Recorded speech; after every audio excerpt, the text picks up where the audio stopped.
আসসালামু আলাইকুম, আমি আব্দুল্লাহ মামুন বলছি ভিভো চট্টগ্রাম থেকে। আজকে আমরা আপনার সাথে ইন্ট্রোডিউস করাবো আমাদের ভিভোর লেটেস্ট একটি ডিভাইস, ভিভো V50 লাইট। এই ডিভাইসটি specially for the first time Vivo V50 লাইটে আপনারা পেয়ে যাচ্ছেন 6500 mAh ব্লু ভোল্ট ব্যাটারি, সাথে পেয়ে যাচ্ছেন 90 ওয়াট ফ্লাশ চার্জ, যেটির সাহায্যে আপনারা খুব অতি কম সময়ের মধ্যে ফুল চার্জ করে নিতে পারবেন। পাশাপাশি এখানে আপনারা পেয়ে যাচ্ছেন অ্যান্ড্রয়েড ভার্সন 15 এবং এখানে পাচ্ছেন হচ্ছে 5 ইয়ার্স ব্যাটারি হেলথ। আপনারা এখন আমাদের ডিভাইসটিতে আপনারা চেক করতে পারবেন, দেখতে পারবেন আপনার মোবাইলে ব্যাটারি হেলথ কতটুকু আছে।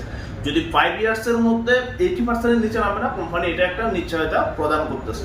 এবং আপনারা এখানে পেয়ে যাচ্ছেন 120 হার্জের full HD plus infinity display, এবং এটার মধ্যে খুব অ্যামেজিং দুইটা কালার পাবেন। একটা হচ্ছে টাইটানিয়াম গোল্ড, আর একটা কালার পেয়ে যাচ্ছেন এখানে ফ্যান্টম ব্ল্যাক। সো দুইটা কালারে খুবই সুন্দর, 2.5D কার্ভ ডিজাইনের মধ্যে। আশা করি আপনাদের ভালো লাগবে। আপনারা আমাদের শোরুমে এসে এবং আউটলেটে এসে এক্সপিরিয়েন্স করে দেখতে পারেন। Thank you.